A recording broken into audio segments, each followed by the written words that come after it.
Good morning, and welcome back to American Truck Simulator, and I am back again in the Mack Super-Liner. This time, well, we still have a 3406E under the hood, but I decided I would maybe try 2150 horsepower version, so we have, and we're trying to drive it fairly sensibly. We're actually doing a very similar trip. We're going from the same, well, to the same destination from the same depot, but this time rather than a tamping machine. Was a tamping machine was going last time? Oh, you know what? I don't recall, but we're carrying train tracks. Yeah, maybe it wasn't a tamping machine, I just thought about it. But either way, it's part of the same challenge to take railroad components up to Wyoming.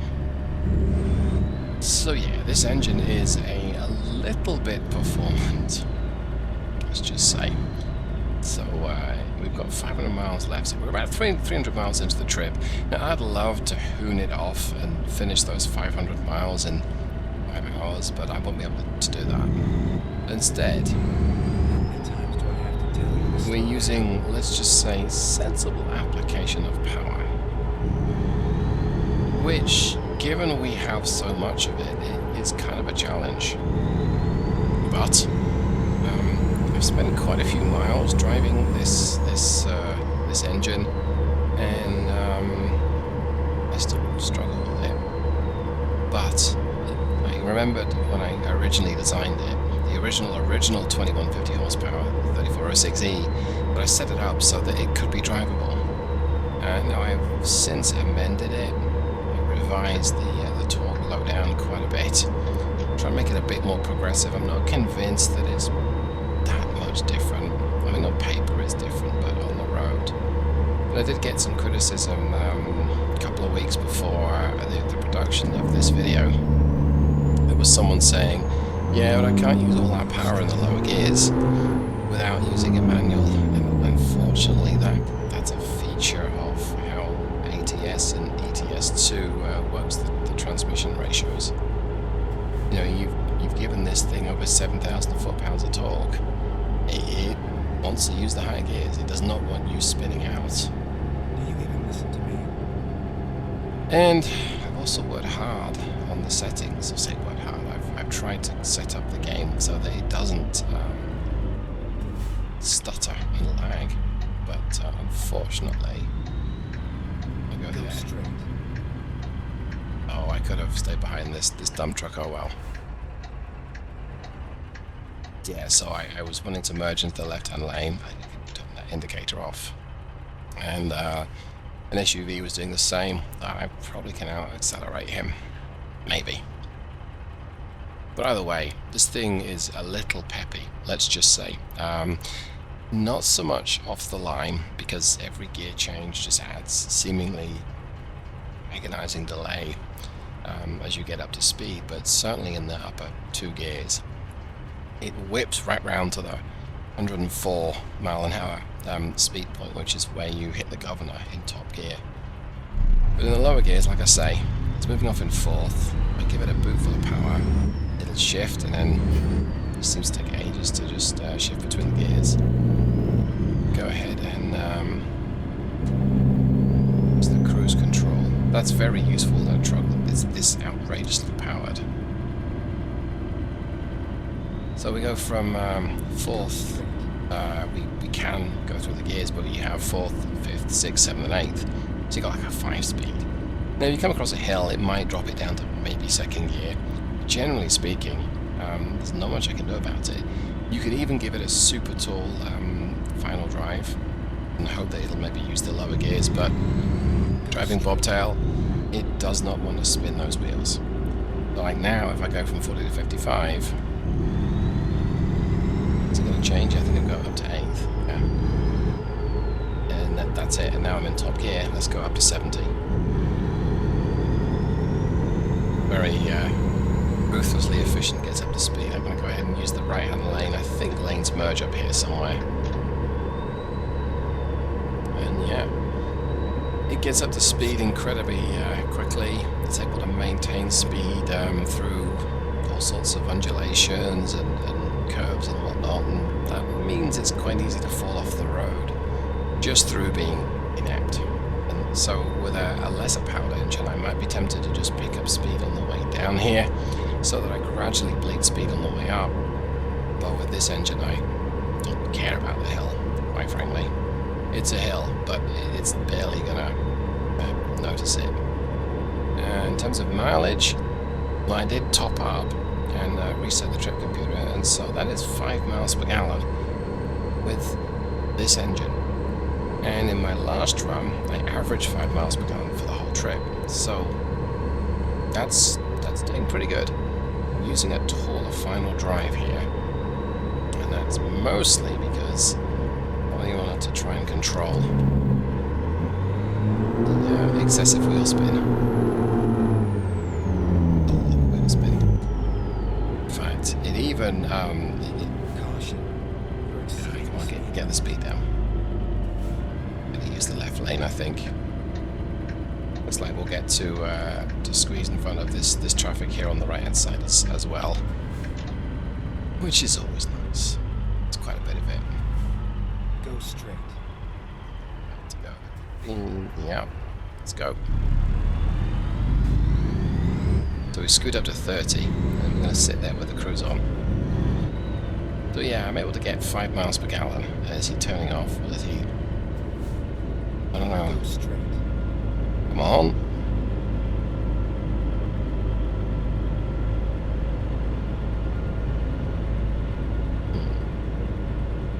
Now, you've watched my channel for a while and you've listened to me talking about the differences between, or a difference that SES did for how it works the engine and coolant and oil temperature. Slow down. You'll note that my oil temperature is kind of cool. It's what, 197 right now? Switch back to that view. There we go.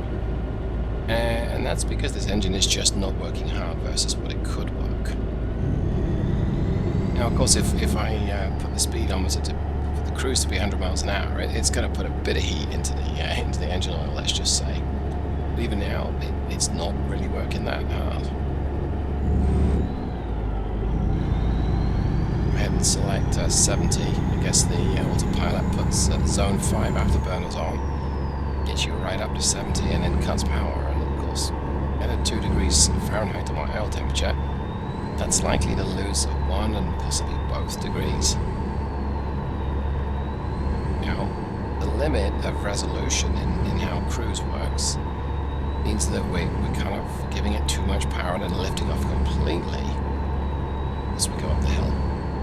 It's not a very smooth. If you were feeling this would not be particularly smooth. You'd want to just gradually ease a bit of power on, but doesn't have the resolution to be able to do that. So, down a hill, but it's just so effortless to drive like this. I kind of want to get in front of this. I think it's an Audi. Well, it's an Audi, so I just merge into him, but I'm not going to do that. Don't want to damage my trailer.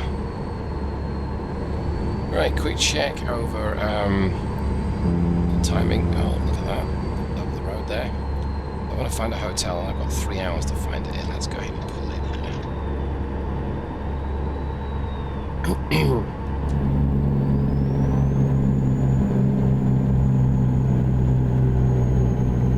Yeah, I pulled in right when we have to use the left-hand lane.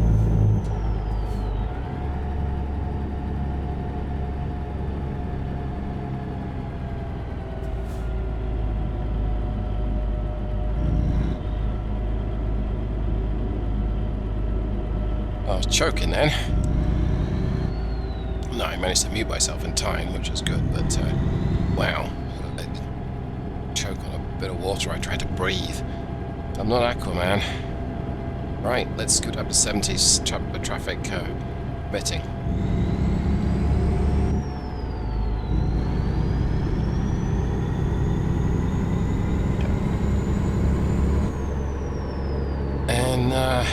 We exceed 70 with the nose lifted. We get up to cruise. The nose drops as it shuts off the power, and off we go. And it's a very different way of driving.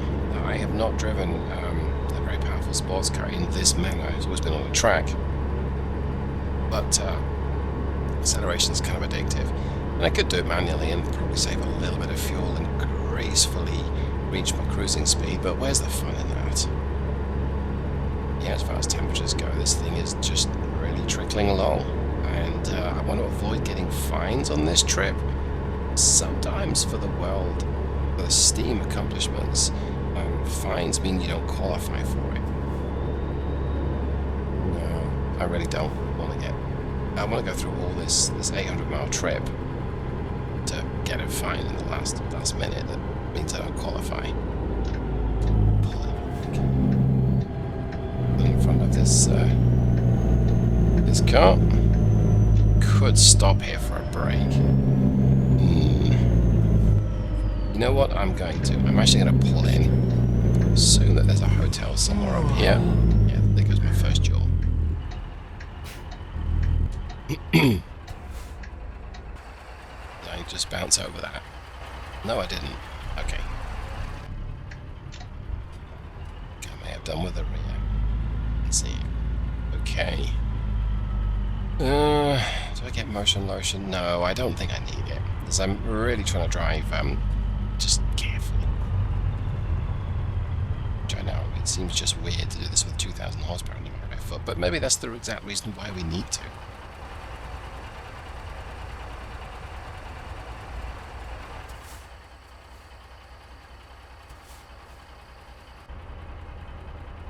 Right, a little bit of hand waving going on here. We will, let's just jump out of the cabin. This is the console mode. We'll wander around here. Oh, we aren't Sunday. There we go. And we'll wander over here, and we'll take a break. So I'll be back in the morning.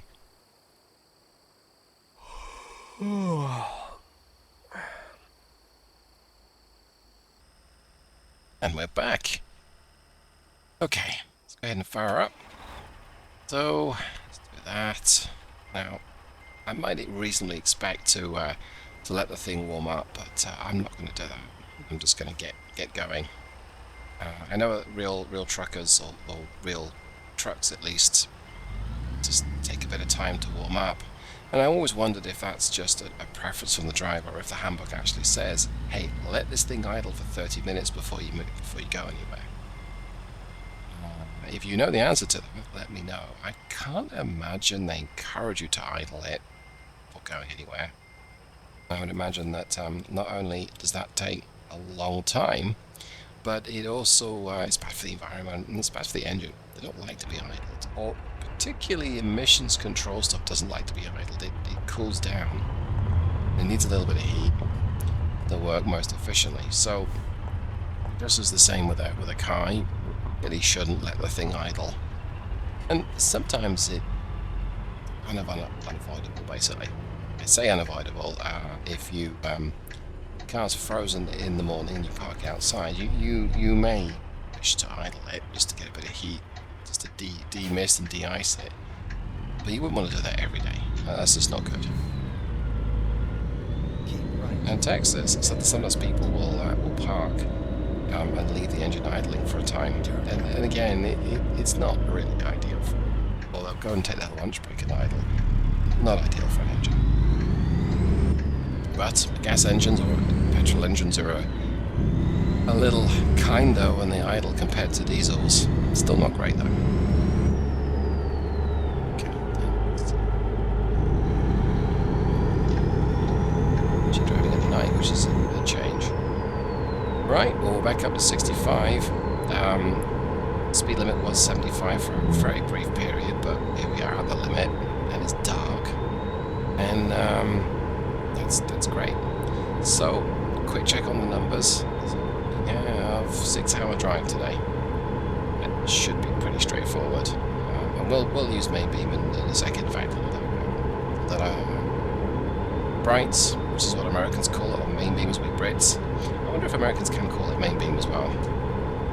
Either way, brights is very descriptive and not wrong. It just seems somehow, I don't know, uncivilized. Yeah, so that's another interesting thing that I should just mention, and that is, we talked about how the cruise control was not particularly granular in this super powerful engine. When it needs to apply a bit of power, sometimes it will, or if it does it at the wrong moment, it's much easier to just lose control. Hey, way station. You know, I got stopped here at the last trip as well. Keep left.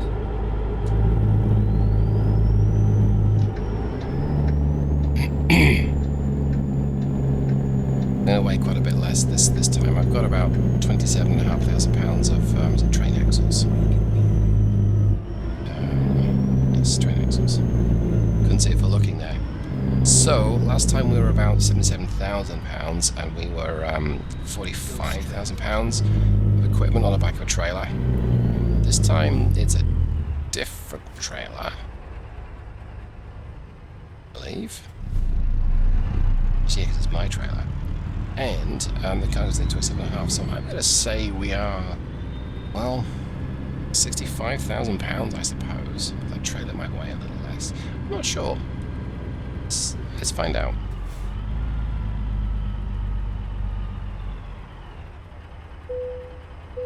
$62. Yeah, it's quite a light trailer. I mean, that doesn't explain why the thing is so performant. It's because we've got over 7,000 foot-pounds under our right foot. But if I tap resume, hey, up to 75. There we go. Works for me. Try and keep the thing in a straight line. Okay. Beautiful. Yeah, it's just straight back up to 75 and off we go. So we'll check my oil temperature whilst we're here. 199, yeah, which is what we had last time. And back off the speed. And back on the speed. Look at your mind, what you're going to do.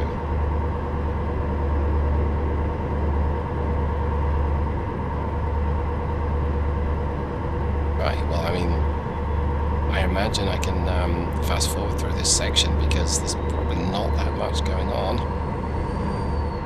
But we'll see. Let's see what that happens. I might just pause the recording and come back in a little bit. It saves me doing another 2-hour video. Or I can just waffle my way through the whole thing. What's the worst that happens, right? The section through Denver is a little, let's say, boring. It's not tepid, it's just that the speed limit is quite restrictive and it can get busy. Which could be a little challenging for something like this. Something with that much power. Downhill gradient, recommended speed is 65. We'll use, oh yeah, we want to use the engine brake here. In fact, let's downshift again.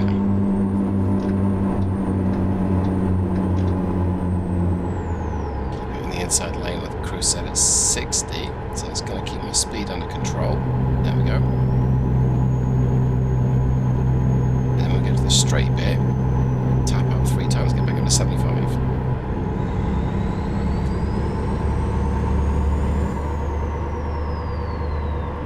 Champion.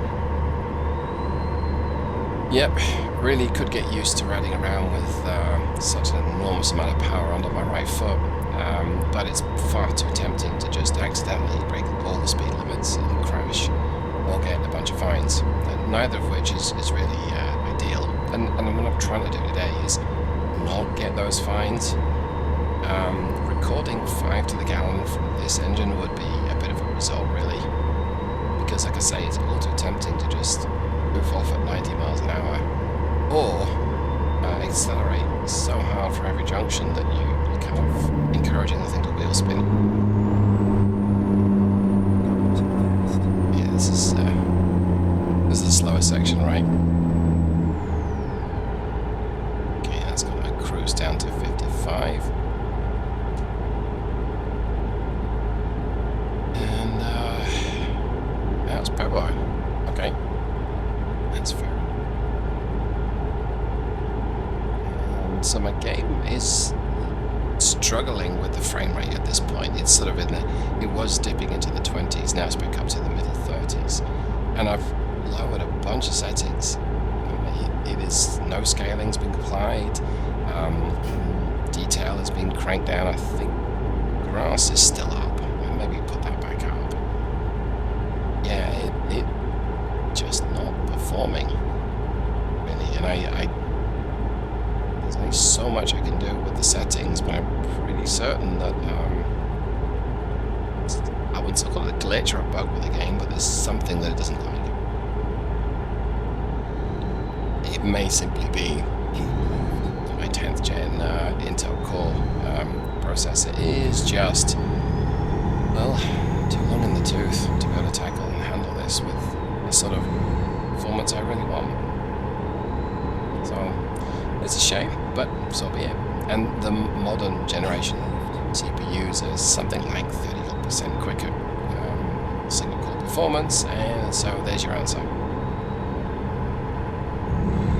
really don't want to spend a whole bunch of money because I can't just buy a CPU. I've got to buy a motherboard, I've got to buy RAM, and before you know it, I've spent $700-800 on a game that I will sometimes complain about spending a $25 or buying a $25 mod truck. So it's like, yeah, can I just cope with it? Yeah. I'll see.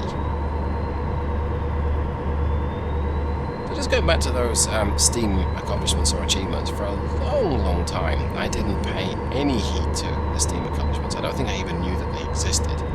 There's this thing called Steam trading cards. Again, I have no idea what they actually do or how you earn those. I see I've got some, and that's cool. Okay. Get off the speed, get off the power. So this is maybe Denver. It's like, why does it just not want to slow down? I know why it doesn't want to slow down. This is the way the engine's set up. It produces a lot of, say power at idle. That's not true. It's got inertia behind it. Yeah, I think that this is Denver. Is it? No, it's not. No, I don't know where I am then. It's fine. The nav will tell me.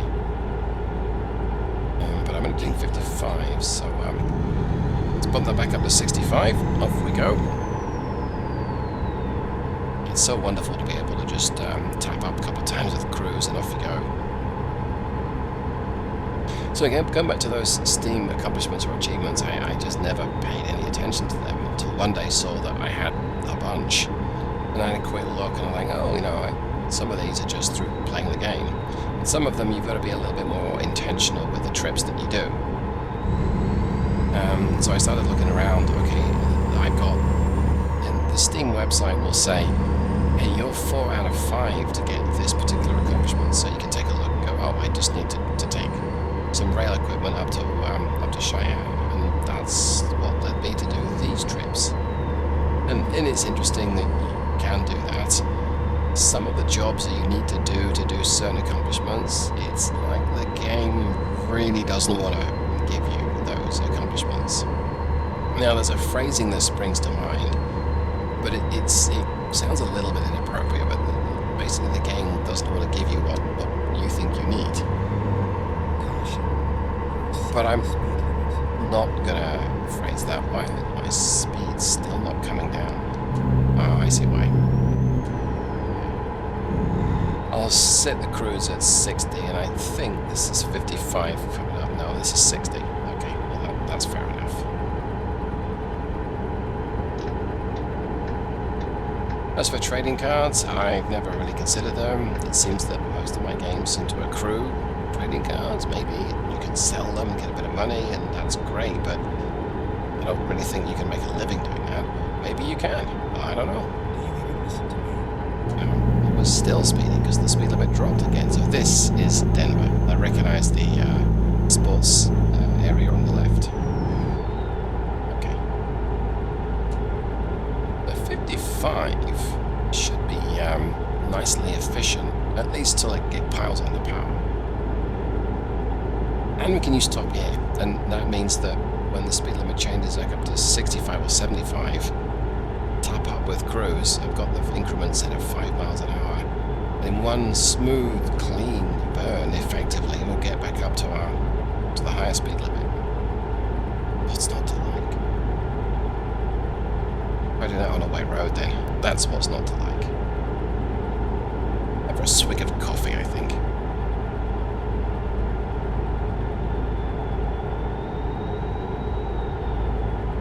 So this engine, like I said this a few minutes ago, I really designed it so that it is usable without just having to, well, it's usable with things like cruise control. So there are some mod engines with outrageous amounts of power that you use cruise and you tap up and you just spin out. This one does not do that. Now, that said, if you're in something like a 4x2 truck, and if you haven't tried this engine in a small day cab with just a single rear axle, you might want to try it, because it's not really drivable. I mean, it could be, but bobtail, it's really not. Now, if you set up really soft suspension, you can almost get it to wheelie. No, the word almost. Maybe you can if you hit the curb with the right angle or the wrong angle, but I've not been able to consistently get it to be able to wheelie. And that's a shame, really. All that weight on the front is what stops it. But either way, yeah, I designed it to be usable for hauling, and I didn't just mean, you know, that 120-something thousand pound transformer. No, I wanted you to do line haul with it, and it wouldn't be such a terrible compromise. Block that sedan in. My bad. Pay attention. Okay, back up to 65 we go. Slow down. Yeah, we're able to get up to speed quicker than the navigation unit recognizes that our speed limit's changed. And 75. We definitely are going to speed there. Too fast.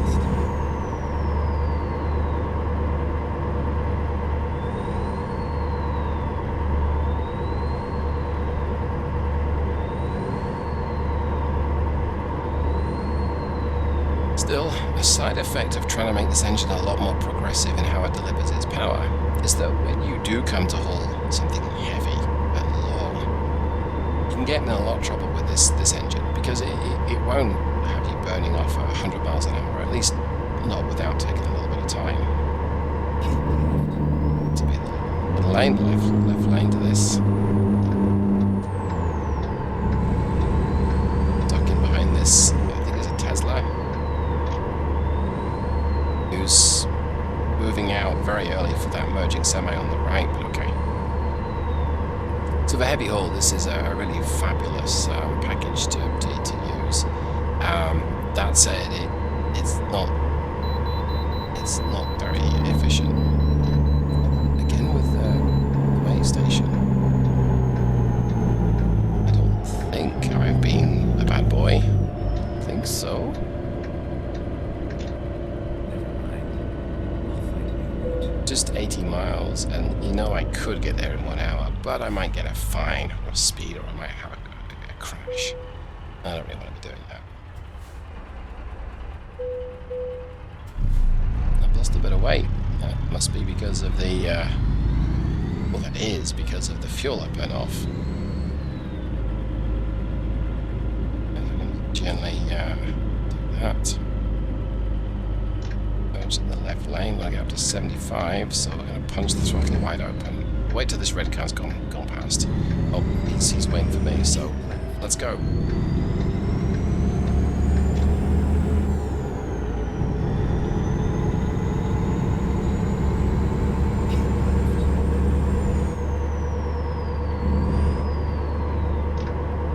Nearly busted through 75 there, but we didn't. Okay, that's not good. I'm getting boxed in, and that's disappointing because I was in the way.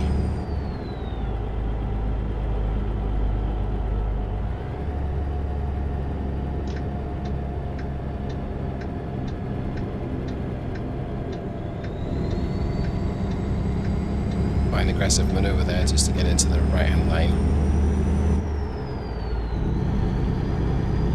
I don't know why he's there, but I guess he can't read the sign that says keep right at Leicester Pass.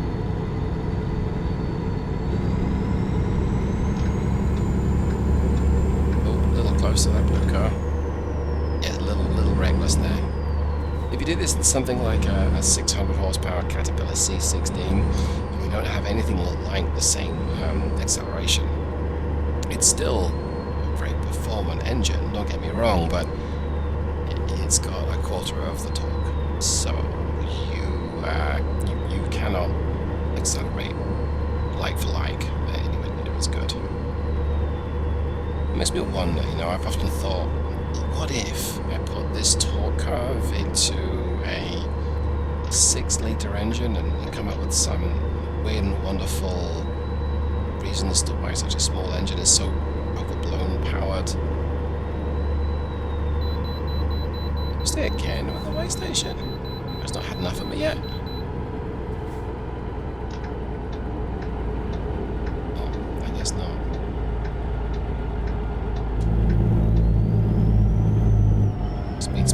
Speed. We're speeding. Okay, let's find a new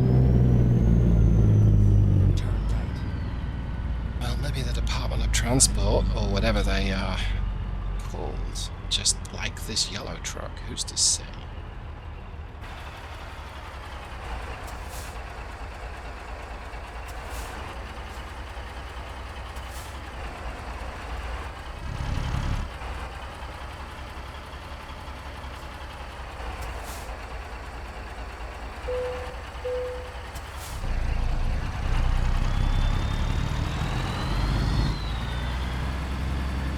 Speeding. The limit was 15 miles an hour. It's not showing on the map now. It's 25 miles out. I got stopped here as well. I think the limit goes to 35, but I gotta stay in the right hand lane. No, I don't stay in the right hand lane. My bad. Okay. Hammer on, so to speak. Flick back up to 65. We're almost at my destination, and the game is lagging like a pipe in cold weather. Okay, it's the same destination, so surely I can't go get lost. Surely. I'll need this quite a bit of power in here. Gonna get past this green Peterbilt. Exit right.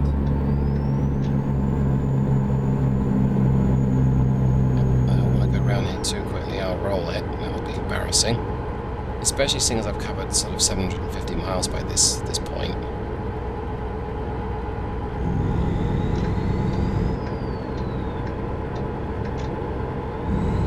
Back up to 75, albeit very briefly.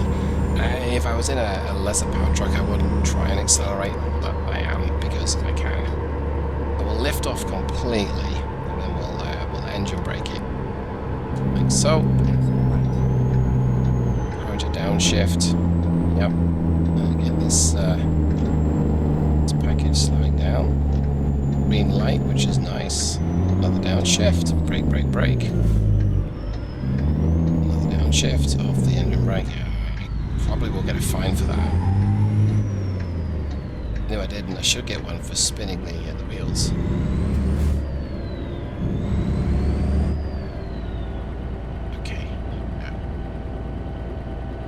I'm amazed I didn't get a fine for running a yellow light. The game is normally a little keen to fine you for, well, what seems to be very commonplace practice in Texas, and that is a, hey, the light turned to yellow 3 or 4 seconds ago, but that's okay. I'm in a white pickup truck, I can go through. And here again, Keep right. with this engine, it's so tempting to just nail it down this residential street, but I'm not going to. If I lived in this street, I might want to see a truck going past with flames coming out of the exhaust, but I don't, and I imagine that these good, wonderful people here don't really want to be seeing that. Kids could be playing in the front yard and be terrified by all the noise. Go straight. In which case they probably should be hardened up a little bit, or maybe they need to play American Truck Simulator, I don't know. Either way, we're almost at the destination. I am going to stop at this railway line. You can ask me why in the comments. So I'll also drop the window so I can hear a train approaching, which is useful. Okay, good.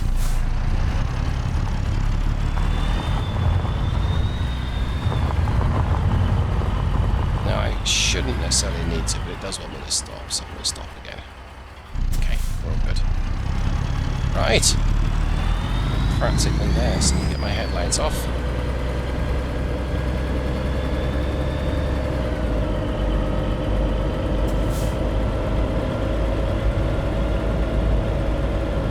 I'm not really going to feel like doing the difficult parking. I never do.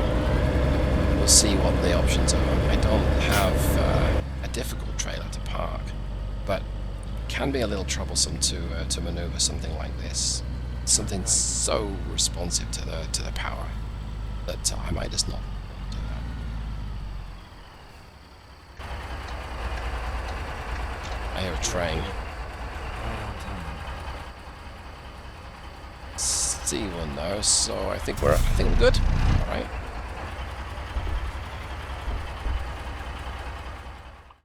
Yeah, I'm not doing that.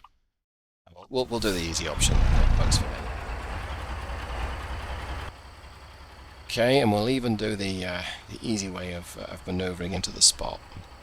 So I don't think this will be any challenge whatsoever, but it's 15 experience points, so okay. So let's go ahead and shut it down. Mileage wise, I'm hoping for 5, which was pretty much what I got last time, and if I do, I'd be very happy with that, because oh, you numpty, it's your trailer. You've got the contract. Now go. Okay, so what has happened there is I forgot that that's my trailer, and you don't disconnect your trailer when you arrive at the destination. It's something bad to the trailer then, so inch forward like so. I don't have to inch forward. Let's go ahead and do that. I will shut the engine off, and then you click the X on or the enter on the controller. So there you go. That. So slightly further, I actually took a diversion, 810 miles, but 170.1 gallons, and last time was about 160 gallons, so we've not been quite so efficient. 4.8 miles per gallon.